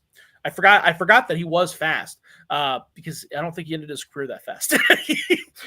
He finished as the Big Ten 7th leading rusher that year, or as a redshirt freshman in 2019, despite playing behind All-American J.K. Dobbins. He had 135 carries in those 13 games in 2019 for 789 yards and 4 touchdowns.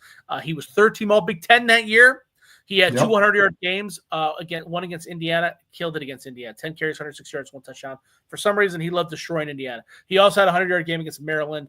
He also had a 73-yard touchdown against Northwestern that year, which was Ohio State's longest run from scrimmage in 2019. Again, this is the same year team that had J.K. Dobbins. He also had 2 rushing touchdowns against Nebraska that year as well. So he did very well against Nebraska. He carried the ball 17 times in 4 games as a true freshman in 2018 before they slapped the red shirt on him.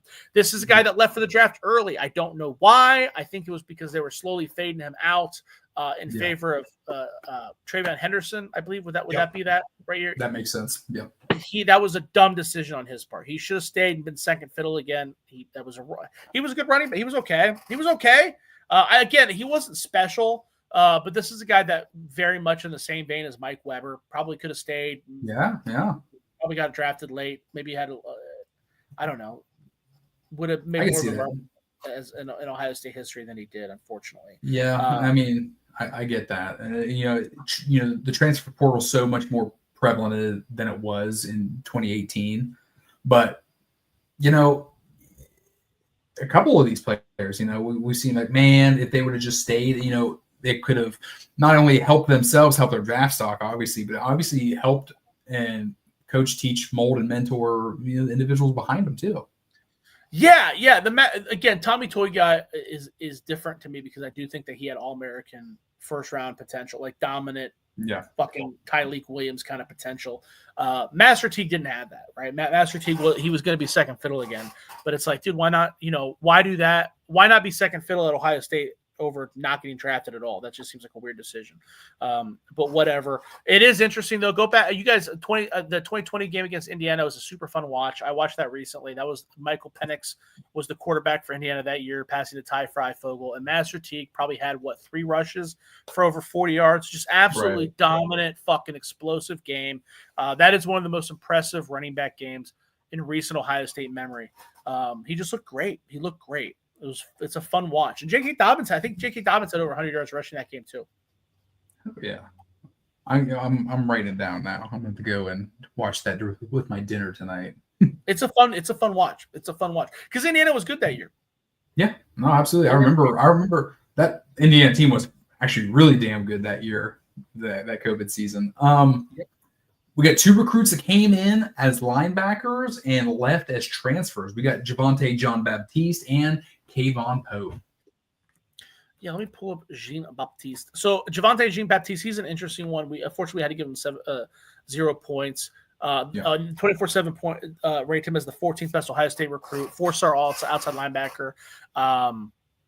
He earned his first 2 starts in 2020 for Ohio State against Rutgers and against Alabama in that national championship game, dude. Yep. He had pretty impactful games against Toledo, Iowa, and Georgia in 2022, where he earned sacks in all 3. He also earned sacks against Maryland, Nebraska in 2021. He also got a sack against Penn State in 2020, as well as against Indiana and Miami in 2019, back-to-back games. His best game was in 2019 against Northwestern, where he had 4 tackles, and then he's got a red shirt, and 2018 didn't play at all. Transfer to Notre Dame. Yep. He was okay. This is a guy I think that they should have worked harder to keep at Ohio State because he was good. He was good. He kind of got lost in the shuffle, was a rotational guy, but he was very, very good. He was very, very good. Yeah, winning Kayvon Pope. Oh, Kayvon Pope, dude. I have a strong connection to Kayvon Pope because before the 2021 year, I projected him. I always like to pick out 2 or 3 Buckeyes that I think are going to explode. I predicted Kayvon Pope to be a first team All Big Ten that year. I thought he was athletic. I thought he was gifted. He was a fun player to watch. His high school tape's awesome. And, you know, he was the 22nd best Ohio State recruit that year. Outside linebacker, 4-star. I stand by it, dude. 2018, he played in 11 games. He played in 11 games in 2018. Recorded one solo tackle. 2019, he played in all 3. He played in 13 games, had 13 tackles, 7 tackles by himself, 6 assists, and 2 interceptions. Count them, 2 in back-to-back games against Maryland and Rutgers. 2020, he saw action in 6 games. Again, this is the COVID season. Had 2 tackles, 1 solo, 1 assist. Here's the big one. 2021, he played in 3 games. Got 3 tackles, 1 pass breakup, and then 1 crisis at halftime against Akron. This is the player. This is the player. I was at this game as well. This is the player where he fucking flipped out and threw his gloves in the stands and said, "Only come to Ohio State if you want to get." What did he say? If you want to get shit on by coaches or whatever. Something of the sort. Yeah, you're right. It's coming back to me now. So he got kicked off the team. This recruiting class, there was a lot of guys that got kicked off the team, but Kayvon Pope got kicked off the team, obviously. Duh. And he transferred to Tennessee State with Eddie George. Yep. Okay. It was absolutely phenomenal. It was Ohio Valley Conference Player of the Year or Newcomer of the Year. Was all OVC at linebacker. He led the team in tackles, sacks. He was on pace to be a fucking wrecking ball at Tennessee State. Got kicked off the team. No one knows why. Never came back. And then he was done. So interesting career. It seems like Pope was just kind of a piece of shit. So a lot of these guys, we say, "Oh, that guy's a good person. That guy's a really good person." I don't think Kayvon Pope was a good person. You can quote me on that. There you go. Round out this one, we've got Cam Brown, the number 5 recruit out of the state of Missouri. Cam Brown, receiver, 6 foot, 199. Another fucking St. Louis guy, dude. Cam Brown. Let me look up how many did we give him. We gave him 0 points. That's kind of a shame. Big zero. So Cam Brown was listed as a wide receiver. The 24/7 ranked him as the 21st best player in the Ohio State recruiting class. He obviously moved to cornerback immediately. I'm trying to look up. He played all 14 games. In 2019, he finished with 14 tackles. Oh, wow. I actually wrote quite a bit on him. And 2018, he played in 5 games as a true freshman and then got hurt, knocked out. So he was playing, got hurt. 2019 as a sophomore, he played in all 14 games, had 14 tackles, 10 being solo, 2 tackles for loss, and 1 pass breakup. In 2020, he started the first 2 games. He started against Nebraska and Penn State before, again, suffering another season-ending injury. In 2021, I'm trying to look up. He earned honorable mention All Big Ten in 2021 after registering 24 tackles, 7 pass breakups, and an interception. He had that interception in the critical win over Penn State. He had a hell of a game where he had career best 6 tackles, including a personal best 5 solo tackles in 2021 against Tulsa. He also had a hell of a game against Michigan where he had 4 tackles, but that was that was in 2022. He also had a great game against Penn State in 2021 where he had 5 tackles again. Let's see here. He came back from injury. We talked about him missing a chunk of the 2020 season due to injury, COVID. That's the second injury he had. Played 11 games in 2021 and then 8 games in 2022, including 14 tackles and 5 pass breakups. Never really regained. He was kind of on an upward trajectory, then he got hurt, and then kind of lost in the shuffle. That's the Cam Brown story. It would have been interesting to see what would happen if he would have got, because that's 2 injuries, right? That we talked about. Yeah, that is. Yeah. Who we got here? No, he had that season. He had that season-ending injury in 2020. I just said it twice. I apologize. Yeah. You got twisted up on that one. Guy started early today. We did. Wanted to let you guys enjoy your evening for Memorial Day. We wanted to jump on a little early, but Will, as always, glad you're here.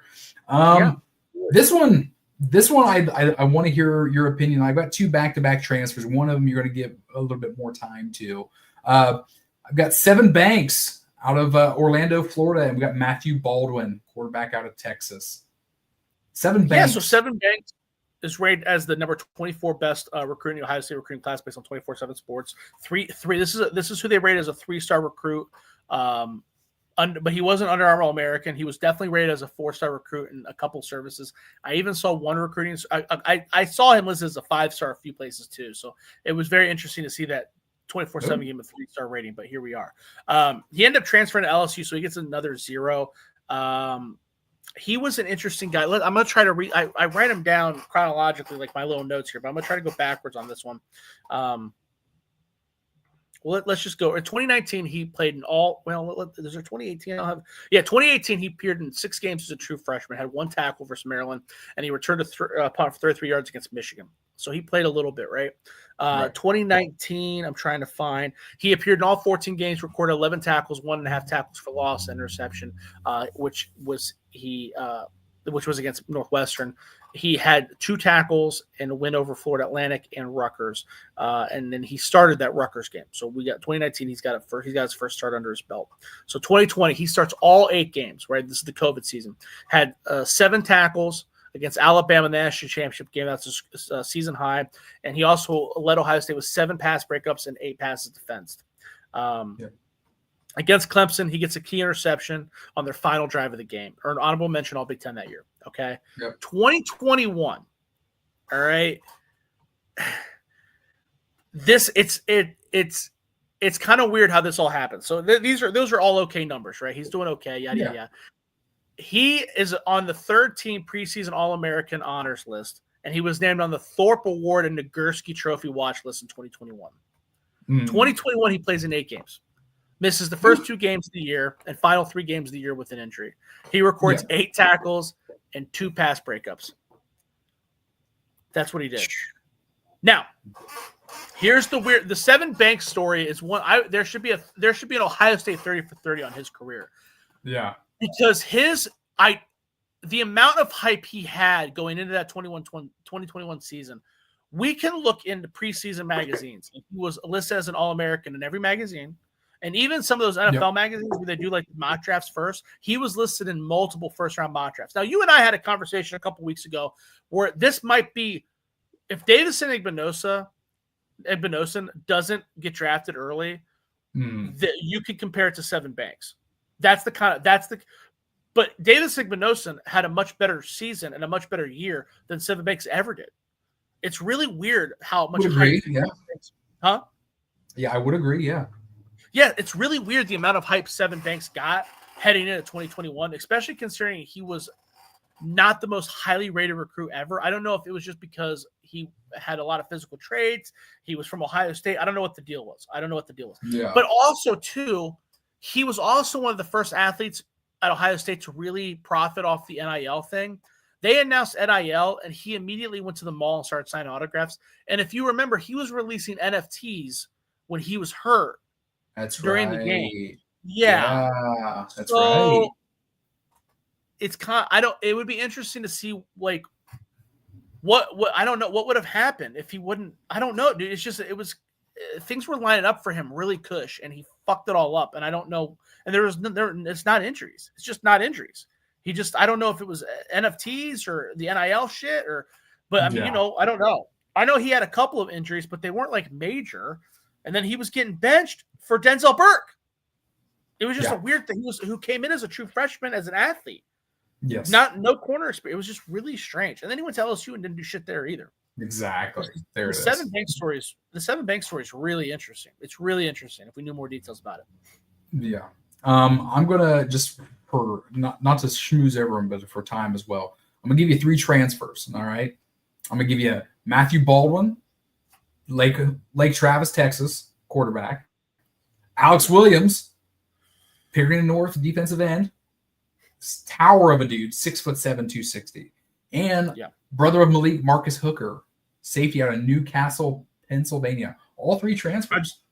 Are these the last 3 guys? No, they're not. No. We got 2 more. Okay. All right. Okay. Matt, I'll make it quick. Matthew Baldwin was the 4-star. This was the emergency quarterback after Emory Jones, but still very, very highly rated. I just said a 4-star recruit. He took a red shirt, immediately transferred to TCU, struggled with injuries, and medically retired from the sport. Was rated as the 23 best recruit based on 24/7 Sports. Alex Williams was the 25th best recruit based on 24/7 Sports. Now, Alex Williams is he was the DeJuan Jones of this class. He, like you said, he was like 6'7", 250. Everybody, he was everybody. Remember how we talked about DeJuan Jones was like circled as like sleeper, 3-star. This is the dude. That was Alex Williams that year, and it just never happened. Part of the reason, Alex Williams is kind of an interesting story too. I won't spend a whole lot of time on it, but he's with the Vikings right now. Okay. Yeah. But he wasn't any good in college ever. So it's really kind of interesting to see how far size and potential take you. He didn't play at Ohio State, took a redshirt his only year, and then transferred out immediately to Vanderbilt. He's on record saying that his biggest mistake in his college career was transferring from Ohio State so early. He went to Vanderbilt, and Vanderbilt said, hey, you might be better off going somewhere else, because he didn't play there either.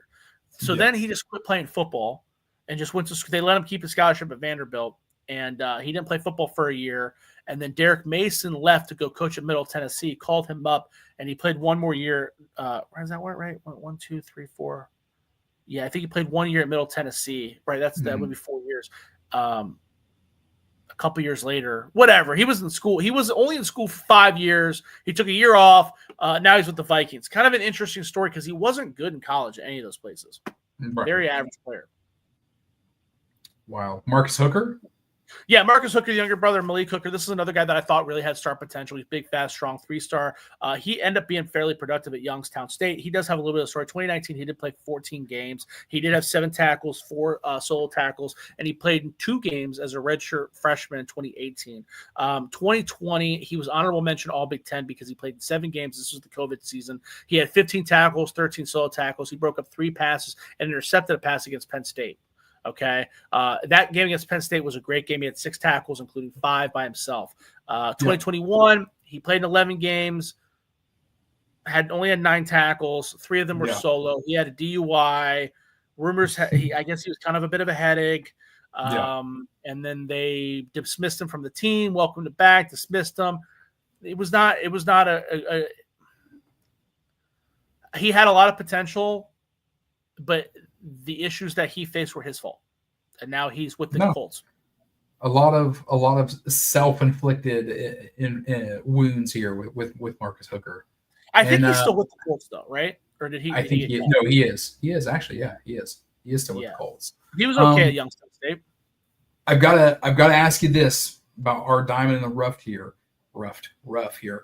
On 3 has this young man rated the 381st rated player in the nation in the 2018 class. Where do you have Mr. Chris Olave at? So I don't have exactly where they had him rated, but he is the 20th highest recruit in Ohio State's class. He is behind Blue Smith. Blue Smith. So he's behind Jalen Gill. He's behind Master Teague. It's pretty wild because he went on to have how many points did we give good old Chris Olave? Should be 17. Yes. Yeah, we gave him 17 points. In an effort to cut on time, I'll try to make this as quickly as possible. As a freshman, he caught 2 touchdowns and blocked a punt.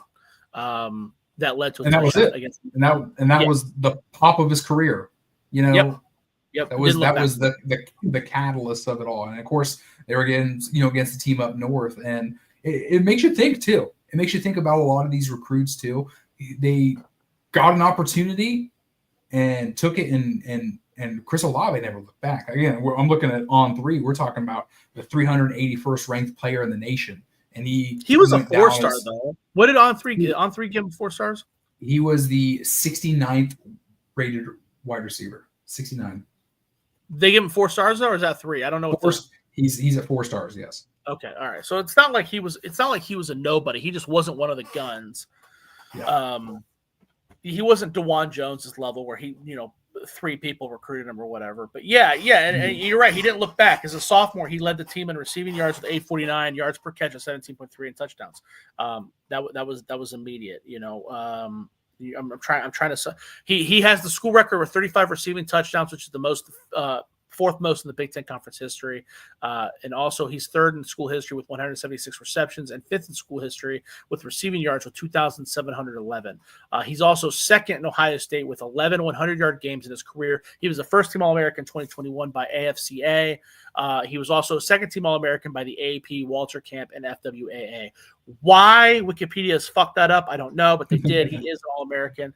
He teamed with Garrett Wilson to become the first set of Ohio State receivers to be named first-team All-American in the same season, and became just the second set of receiver teammates ever to be named first-team All-American the same season by one of the Big Five organizations that we talked about. He caught 65 passes for 936 yards and 13 touchdowns in 2021, which tied for sixth nationally in 2021, 13 receiving touchdowns. He was first-team All-Big Ten Conference in 2020 and 2021. He led the 2020 Ohio State team in receptions with 50, receiving yards 729, and touchdowns with 7. He tied an Ohio State single-season record for receptions per game in 2020 with 7.1. He caught 6 passes for 132 yards with 2 touchdowns and a 49-28 win over number 2 Clemson in the semifinal in the Sugar Bowl that year. And then we talked that I think we're caught up on everything. Did I miss anything? Will jumps in. I thought Blue was going to do something with a name like that. You know, I remembered Blue when I made these graphics. Will, and I was like, "What is this, Jay-Z's kid?" But no, I digress. And we've got one more. If you go back and listen to, I make a lot of excuses for a lot of these guys that didn't make it, but there's no excuse for him. He just wasn't built for it, bro. Yeah. One last one. Brian Sneed from Sefner, Florida, running back, 5'11", 200.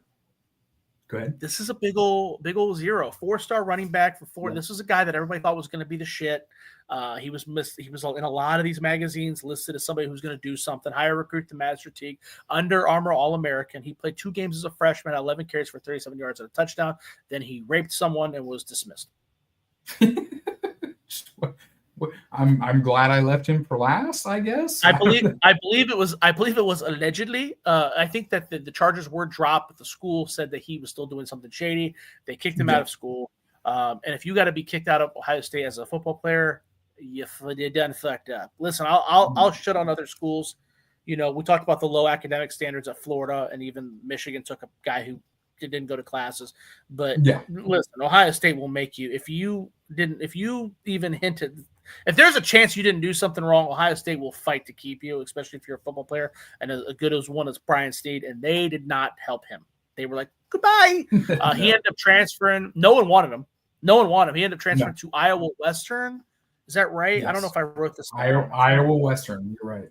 Yeah, which is a JUCO. That's a JUCO. They play like the Last Chance U kids. He might even been in that fucking show.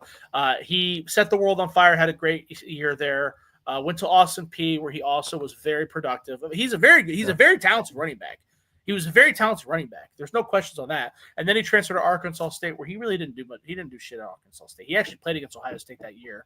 I was at that game, and he was just kind of an average dude. But against Austin Peay, when he was playing guys that looked like me, he was killing it. Oh fuck, that's a good one. Hey, so ignore the typo on the screen. Josh and I, we cleared up the discrepancies with the points allotted to Chris Olave. He actually had 17 points, which would bring this 2018 class to 53 points in total off our scoring system. In a recap, 2020, that class, we 101 points. That was a class the likes of CJ Stroud and a lot of these other, big scoring players. Last week, winner of the 2019 class was awarded 61 points, and this week, 2018 class, 53 points in total. Josh, predictions for next week in the 2017 class? I'm actually trying to pull it up, dude. You know who they got it? Like I'm trying to even remember who was on that, who was in that class. We talked about. Oh, dude. Oh, bro. This was a big class, dude. This was Baron Browning, Jeff Okudah. This might be the best one. I'm trying, Sean Wade was a big time recruit. Okudah was a big time recruit. Yeah. Baron Browning was a big time recruit. Chase Young was in this class. Let's see how many. That's not right. Where you why is this not working? Josh, this is a good question for you here from Will. Who do you guys think is the best evaluator in recruiting? What's the one, source What? of So what's sites the here question that, you cut out? who do you guys think is the best evaluator in recruiting? Like who is the best evaluator? I think maybe Will, when it comes to this, thinking maybe like sports sites, this, that, and the third, magazines, scripted, posted, Oh, things like dude, that. it's all a crapshoot. They don't fucking none of them. Mel So Kiper, yeah. Tom Lemming is the first who did it. Tom Lemming is like the Mel Kiper of the recruiting world, right? And he kind of and then 24/7 kind of stole that idea. Tom Lemming kind of stopped. But even Tom Lemming, you don't have time to recruit these kids or to go out and scout all these fucking kids. You just don't, right? Basically, how it works is they have a Rolodex of coaches that they call that let them know, hey, we're looking at this kid. They're talking to high school coaches, right? Like, hey, this kid got this many offers and that many offers. And then they take that and they're like, oh, well, if this kid's got offers from Georgia and Ohio State, he must be good. To show you that recruiting is kind of a fucking crapshoot. I mean, obviously, if you got a guy like Chase Young, right? We're going to be talking about him next week in the 2017 class. That guy was huge. He looked like a grown-ass man when you watched him play high school football, right? You can go watch Michael Bennett's high school tape. That's one that I recently watched at Centerville, and he was fucking dominant. Like, there is something to like, oh, that guy's fucking dominant. He's going to be all right. But here's the other caveat. You're at Ohio State. Find me a bad highlight tape. Find me a bad game by any of these guys, right? I mean, Tavion St. Clair might have had, or Aaron Nolan might have like one of the worst high school tapes, but that's because he was hurt, right? Like when you compare him to other quarterbacks. And by the way, he was still better than any quarterback that I saw in high school. He was better than any quarterback I saw in college. It's just so much of a crapshoot. Do you remember that guy that lied about receiving the scholarship offers and committed to Cal on ESPN or on his local news station? Yeah, And he never had any fucking offer. Yeah. That shows you how much of a crapshoot it is. That shows you how much of a crapshoot it is. Yeah, man, it's just kind of a joke. I don't know. What do you think, Chris? No, I'm with you there. It's not like these people that are on these websites or in these magazines are going and watching these kids during 2-a-days and watching every high school game and this and that. It's again, it's potential. We're evaluating on potential. And that's just what it is. And size and some of these other characteristics come in so much as well. There are so many kids, and we need to have Stuart back on the show. There are so many kids that a lot of these coaches already have things that they don't have time, so they immediately limit you. Like Mark Pantoni, I think Mark Pantoni is certainly a better talent evaluator than anybody you're going to read on 24/7 Sports or On 3, because he sees these kids in person. He's talking to these kids, right? He's talking to high school coaches. He's got all this data that he's keeping, right? And he's basically the general manager for Ohio State at this point. But there's just so much crap out there, man. I don't know.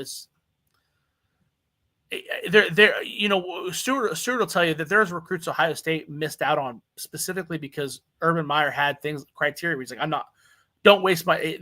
Stuart has a story where he brings up Christian McCaffrey, and they tell Urban, they're like, hey, dude, you got to look at this guy. And Urban was like, I'm not this guy. He plays at a private school in Colorado or wherever it was, and he's like, I'm not doing this. Like, this guy's not going to do it for me. Didn't even fucking watch it. You know what I mean? There's a ton of stories like that. And it's not just Urban. Nick Saban's got weird. He didn't want to recruit guys like Tua and shit until I don't remember what changed his mind. It's just you automatically start cutting people off. Yeah. Will comes back. It has to be a difficult job. Kids are still developing. Do you think it has a lot to do with size, speed, where they want? But yeah, I mean, it's. I can definitely see it being coaches looking at what they have coming back and what holes they need to fill and what they want that type of player to look like. No, I mean, absolutely will. Yeah, like a player like Nicholas Petit-Frere, one of the reasons why he was so highly sought after is because his body was done. He was done. He could play Big Ten football now. Jackson Carman, that guy was ready to play now. His body was ready to play now. A guy like Luke Montgomery, his body wasn't ready. His body wasn't ready. He was bold. And a lot of these kids too. When you go back and you watch a lot of these high school kids play, everybody Ohio State recruits, I shouldn't say everybody, 99% of the guys Ohio State recruits, he's the biggest, fastest, strongest person on the field. right? When you read these scouting reports too, there's a common theme in everybody Ohio State. He's got to work on his technical aspect. He's got to work on his technique. Why does he have to work on his technique? Because he's the biggest, fastest fucking person out there. There is no technique. I'm just going to fucking pound you into the ground, or I'm going to be faster than you. That's all they do, right? So a lot of it, you have to be able to gauge, like, is this guy going to be able to learn? Is this guy a piece of shit? And that's the Shedeur Sanders thing.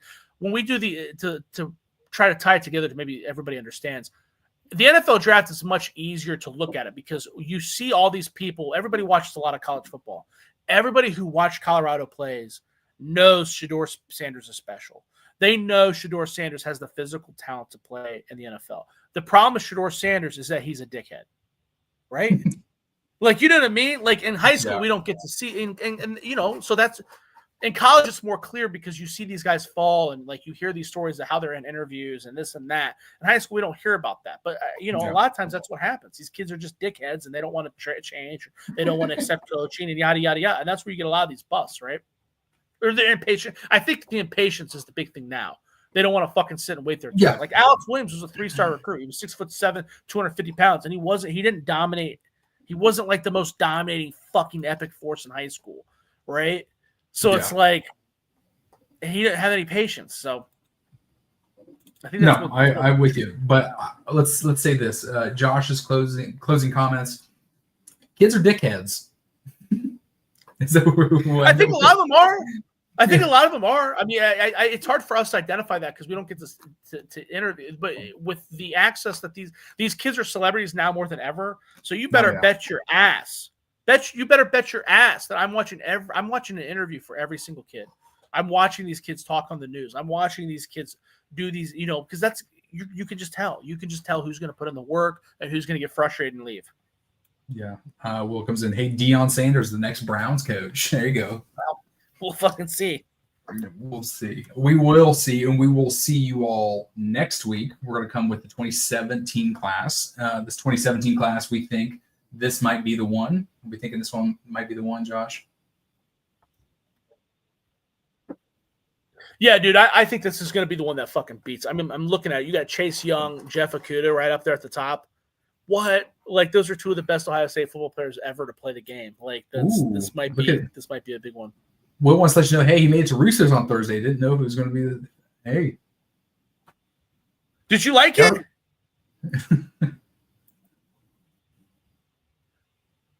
I hope you liked it. We'll wait. We'll wait. Yeah, absolutely. Any Buckeye breaking news, we're going to have it next week. We're going to have the 2017 class. We're going to see if they're going to push that threshold and break the ceiling of 101 points held by the 2020 class. Josh, closing comments? I do think it's interesting. Yep, pretty good. Beer was kind of high though.